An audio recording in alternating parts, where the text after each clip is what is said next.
Erev Tov, Meshavua Tov. Voilà, j'avais pas prévu de vous parler ce soir, mais on a fait une merveilleuse Suga dans la Gemara Chagiga aujourd'hui. Et je voulais vous ramener un petit peu, on va commencer par une partie un petit peu technique pour présenter le sujet. Et on arrivera après, vous allez avoir une très très belle histoire que je voulais vous ramener. Parce que vraiment, elle m'a plu, je voulais vous faire profiter de ça. Le Rav nous en a parlé ce matin et vraiment c'est... La Gemara, elle vient nous parler, elle a un langage un petit peu compliqué, cette Gemara, c'est le premier pérec de Chagiga. Elle nous ramène qu'il y a des sujets, elle nous dit dans le... Je recherche les mots, excusez-moi, juste une seconde. Voilà, c'est marqué, voilà. Elle nous prend un langage un petit peu bizarre, elle nous dit qu'il y a des sujets dans la Torah, où il est marqué Haririm Keseharot. Qu'est-ce que ça veut dire? Ça veut dire Haririm Keseharot, comme une montagne qui tiendrait sur un cheveu. Ça veut dire quoi? Qu'est-ce qu'on va expliquer? C'est-à-dire que des fois, il y a des grands sujets dans la Torah et on ne trouve pas, et la Gemara telle qu'elle est marquée, je vous la ramène comme d'habitude, brute, on ne trouve pas tellement de bases pour expliquer dans la Torah, on dit. Voilà, tel que c'est marqué, on ramène un sujet entre autres. Vous allez comprendre à quoi on veut en venir. On nous ramène entre autres un sujet, c'est le sujet de l'annulation des vœux. Atarat Nedarim, on connaît, c'est ce qu'on fait à Rosh Hashanah, mais on pourrait le faire toute l'année, quelqu'un qui a fait un vœu qui s'est engagé. Donc je vais quand même vous raccourcir le sujet. On va ramener plusieurs Amoraïm, donc des rabbanim qui en parlent dans la Gemara, pour essayer de comprendre où est la source, est-ce qu'on peut ou pas annuler. Alors, très rapidement, on ramène d'abord Rabbi Eliezer qui nous dit Yesh lahem alma sheismeru. Qu'est-ce que ça veut dire? Non, en réalité, cette idée d'annuler les vœux, il y a un passou qui a marqué qui afflie, c'est-à-dire quelqu'un pélé, quelque chose de pélé, quelque chose d'extraordinaire. On dit quelqu'un qui va sortir quelque chose de sa bouche, qui afflie Neder, et c'est marqué 2 fois de suite.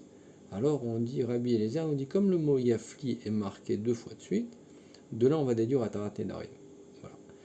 Là-dessus vient Rabbi Oshua, il nous dit non, même langage, Yesh alme sheismechu, qu'est-ce que ça veut dire? Il y a sur qui s'appuie, il y a un passage qui dit Asha nishba'ati be'api. Vous connaissez ce passage qui est marqué donc dans Tehillim quand on dit le Shabbat. Et qu'est-ce qu'on apprend? Asha nishba'ati be'api, j'ai juré dans ma colère. Donc là, on vient dire que si j'ai juré dans ma colère, je peux aussi me calmer et annuler. C'est que dans ma colère que j'ai juré. Des fois, je m'énerve, je te jure, tu vois ce que je vais te faire, je te jure. Et après, on peut se calmer. Ça, c'est l'enseignement le deuxième enseignement qui nous est ramené, de Rabbi Oshua, donc, et on ramène encore un autre enseignement, où il est marqué Nishba'ati va kayema.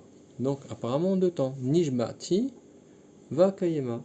Et de là, on dit, comme c'est marqué en 2 étapes, peut-être qu'on pourrait aussi annuler. Et on ramène encore l'enseignement de Shmuel, donc une explication qui nous dit l'eau, comment c'est marqué, l'eau yachel devaro. Une personne qui a exprimé un vœu, l'eau yachel devaro, elle ne pourra pas revenir dessus. Et Shmuel, qui est très très médouillaque, à chaque fois on le voit dans la Gemara à plusieurs reprises, il nous dit, s'il y a marqué l'eau yachel devaro, c'est-à-dire que moi, je ne peux pas, mais un autre, l'eau yachel devaro, pour annuler.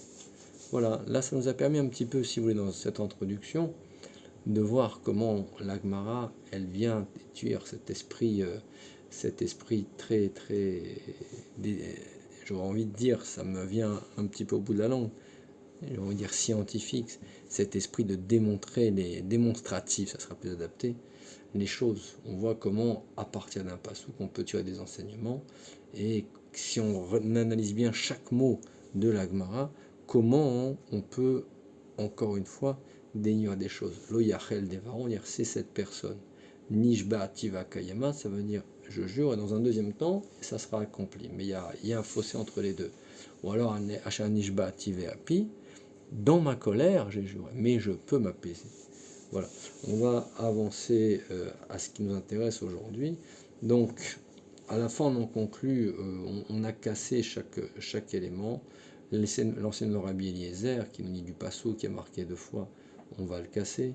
L'enseignement de Rabbi Oshua, qui nous dit Nishba'ati Ve'api, on va le casser aussi. On va voir que ça ne tient pas la route. Et on va en revenir à l'enseignement de Shmuel. Voilà, qui nous dit donc, comme on l'a expliqué, il en conclut Yachel Devaro. Alors maintenant, il pose une question. Une personne, il y a marqué Kol Nediv Libo.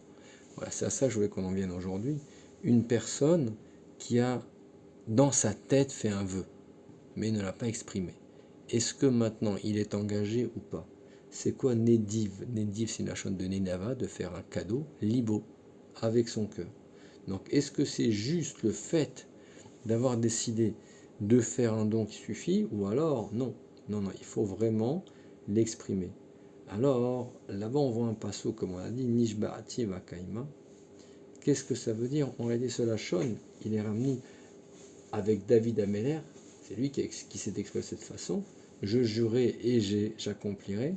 Donc nous, on a dit au début, on voulait dire qu'il y avait une séparation entre les deux qui pourrait permettre donc de dire qu'on ne serait pas engagé et on pourrait revenir, annuler, Atarat Nedarim. Non, ici on tire un autre enseignement. On tire qu'en réalité, c'est un petit peu technique aujourd'hui ce qu'on fait, excusez-moi pour ceux qui ne comprendraient pas tout le langage, je le ramène en ivrite, en hébreu tel que c'est marqué. Mais c'est une Gemara un petit peu technique aujourd'hui. Nishba'ati Vakayema. On parle qu'une personne elle a fait ça, un éder, qu'aider les arèses pour se motiver encore plus. Ça veut dire que la personne, en réalité, elle a juré pour venir se donner encore plus de l'engouement, de l'encouragement à faire la chose au cas où elle se relâcherait. Elle a pris une obligation devant Hachem. Voilà, donc ça, c'était la Gemara. Elle est peut-être un petit peu difficile. Encore une fois, chacun on retiendra ce qu'il pourra, mais là on a fait un panorama quand même d'une page de Gemara. Et c'est un petit peu pour voir comment fonctionne au niveau du mécanisme, comment on est arrivé à déduire cette possibilité de Atarat Nedarim. Voilà, donc on va venir maintenant à des choses plus concrètes. Donc il est marqué, on voit donc une personne qui fait un éder. On va voir, il y a 2 niveaux.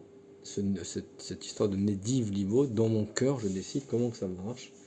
On va voir que, comme on l'a vu avec Shmuel, apparemment, il y a besoin d'être Motsi Sefatav. Comme on ramène au nom de Shmuel dans la Gemara, encore une fois, Dafyud, Amar Shmuel Gamar Libo Tsarir Sheyotse Besfatav. Quelqu'un qui a décidé, dans son cœur, ça ne suffit pas.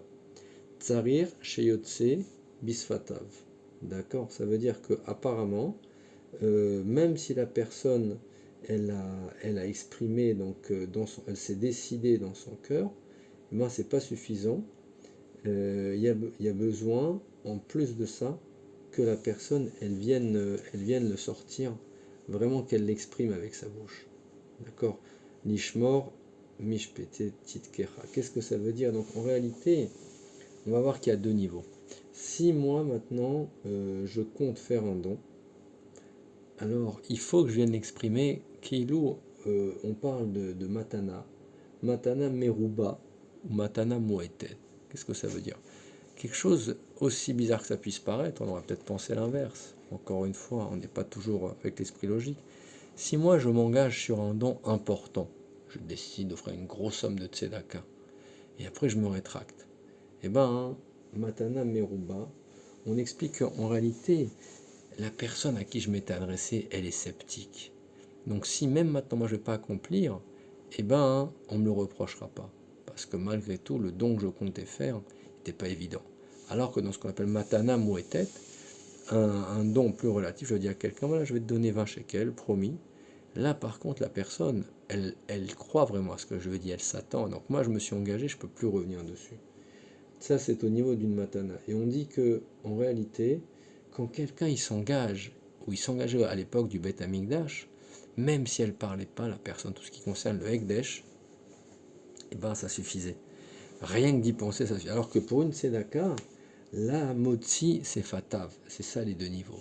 Quand je compte donner une tzedaka, là, il faut que je l'exprime parce que ça reste un petit peu ambigu. Alors que pour le Ekdesh, comme on a dit, là, par contre, quand moi je me suis engagé dans l'Ekdesh, j'ai pas besoin de parler.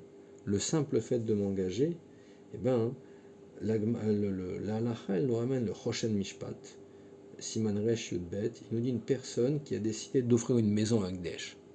C'est pas rien quand même, une maison. Eh ben, par rapport à ce qu'on a dit tout à l'heure, Matana Meruba, on a dit Matana Meruba, normalement on peut se retrancher, mais pas quand c'est par rapport se rétracter, pardon. Pas par rapport au Ekdesh. Qu'est-ce que ça? Il y a toute une discussion dans le Choshen Mishpat. Un avis nous dit qu'il n'y a pas besoin de sortir la chose de sa bouche, et c'est directement ça agit. Et une autre personne, ça c'est le Mordechai, pardon, et un autre Rav, le Roche, nous dit que non. En réalité, le Ekdesh, c'est comme dans ce qui est Chulin, pardon, ça veut dire qu'il y a besoin de l'exprimer. Donc là, il y a toute une discussion. Et ce à quoi je vais vous amener, vous allez me dire aujourd'hui, on ne sait pas trop où on va. Et voilà, on arrive maintenant au point crucial de ce que je voulais vous dire aujourd'hui. On ramène une histoire comme ça pour exprimer ce problème de tzedaka. Une personne, est-ce qu'elle doit ou pas Gamar libo, est-ce que dans son cœur ça suffit?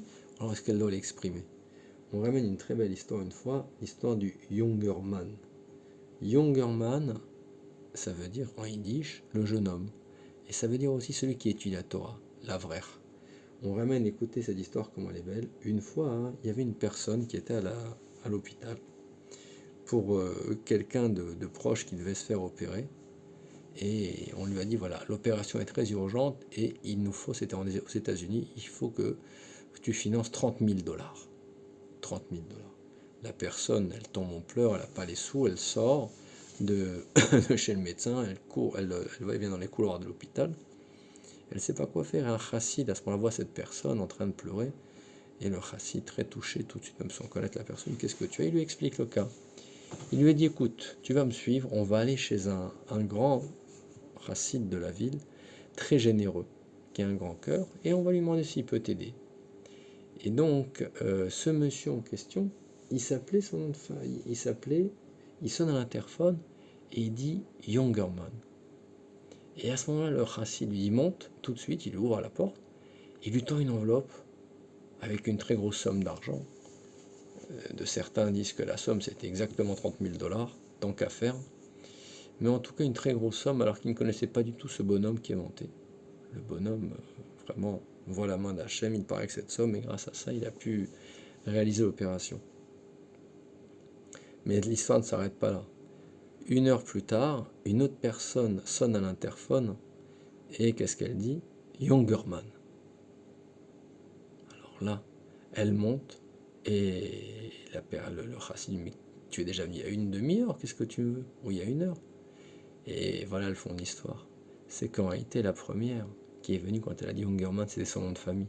Comme vous auriez dit Zilberman ou un autre nom. Et donc, alors que la deuxième, quand elle est venue, elle a dit Jungerman, ça veut dire je suis la vraie Kollel. Le chassid, on lui avait dit, je vais tomber à un Kollelman qui doit se marier, qui n'a pas d'argent, qu'il faut que tu aides. Donc, en réalité, la question elle est toute simple, vous l'avez compris maintenant. C'est que cette tzedaka qu'il a donnée au premier, qu'il avait destinée au deuxième, est-ce que maintenant, il s'est engagé par rapport au deuxième? Est-ce que maintenant, il doit donner la somme qui était prévue au deuxième ou pas? Puisque, en réalité, le deuxième, c'était vis-à-vis de lui qui s'était engagé. Donc, il va lui donner une tzedaka moins importante, puisqu'il n'avait plus les moyens de donner une deuxième fois une somme aussi importante. Mais est-ce que maintenant il lui est redevable? Est-ce qu'il s'est engagé, comme on dirait, comme des Nédarim, comme un vœu? Donc c'est là le propre de notre question. On ramène entre autres très souvent, on peut avoir des boîtes de tzedaka à la maison. Il y a marqué pour tel kollel de Sarcelles, et nous on met dedans et après on va donner cette tzedaka pour le kollel de Aix-les-Bains. Ça veut dire en réalité on a dit c'est de la tzedaka, c'est bon, je peux passer de l'un à l'autre. Alors on dit que dans une boîte de tzedaka, c'est un grand problème, il ne faut pas s'amuser à faire ça. Parce que déjà, la boîte en soi, on appelle ça un kinyan khatser. La boîte en soi, elle définit comme qui dirait une propriété. Et donc quand moi j'ai mis dedans, la boîte directement, elle a acquis cette pièce qui revient au nom qui est marqué sur cette boîte. Donc faire très attention à ça. On va juste finir sur une petite idée. Dans la halacha, le Mishnah Bora nous ramène le cas d'une personne qui veut faire un ta'anit. C'est très joli ça, vous allez voir, encore une fois, ça vient nous aider un petit peu à comprendre le fond de ce que nous voulions aborder aujourd'hui. La personne, on dit, imaginons qu'elle n'a pas mangé toute la journée, parce qu'elle n'a pas eu le temps, et après elle dit, voilà, ce fait que j'ai pas mangé, je m'engage que ce soit comme un ta'anit. Est-ce que ça marche après coup? Non. La halacha nous dit clairement que pour pouvoir faire un ta'anit, il est nécessaire de s'engager à partir de mincha de la veille. Je ne peux pas dire maintenant, aujourd'hui j'ai fait du régime, je le compte comme un ta'anit, une mitzvah. Donc, et alors on vient demander pourquoi dans ce cas-là, il y a besoin de l'exprimer clairement avec la bouche à mincha. N'oubliez pas ce qu'on a dit. On a dit c'est que ce qui concerne le Hekdesh qui doit être exprimé clairement, tout ce qui concerne le Hekdesh, le Bet Amikdash, il n'y a pas besoin de parler, on a dit. D'accord? Donc là, on dit, cette personne si maintenant elle dit aujourd'hui, je m'engage pour le Ta'anit, ça ne marche pas. Il faut que depuis la veille, elle se soit engagée, avant de commencer. Alors, qu'est-ce qu'on est... Et on a vu que c'est que dans le Hekdesh, on est très, dans le Bet Amikdash, où on était très, très dur, très rigoureux, où on disait que là, le simple fait de penser à la chose, ça suffisait sans parler. Alors, comment comprendre ici, dans quelle catégorie le fait de faire un jeûne, on va le ranger? Figurez-vous qu'on va le ranger comme dans la catégorie du Ta'anit, comme dans le Ta'anit, comme dans la catégorie du Bet Amikdash. Qu'est-ce que ça veut dire? De dire qu'il n'y a même pas besoin de s'exprimer. Rien que dans le cœur, mais savoir à quel moment le faire. Pourquoi? Parce qu'on va dire qu'en réalité, la personne, quand elle fait un Hekdesh, qu'elle va brûler des graisses de son corps, quand elle fait un Ta'anit, c'est comme du Hekdesh. C'est comme un korban pour le Bet Amikdash. J'ai trouvé ce symbole très joli qu'il y a dans la halacha. Ça veut dire que maintenant, juste par la pensée, ça va suffire maintenant pour valider le korban. Et pour valider aussi donc le ta'anit qu'on rapproche un peu d'un korban. Voilà, je vous dis à tous Shavua Tov, Bezrat Hashem, qu'on se revoit très rapidement et que, comme d'habitude, comme je vous le dis à chaque fois, c'est Divrei Torah nous amène tous à réfléchir sur une notion comme on l'a fait maintenant, qui peut nous donner ensuite envie d'aller un petit peu plus loin, d'aller voir ce qu'on a dit ce soir dans les mots et d'essayer d'y réfléchir. À bientôt.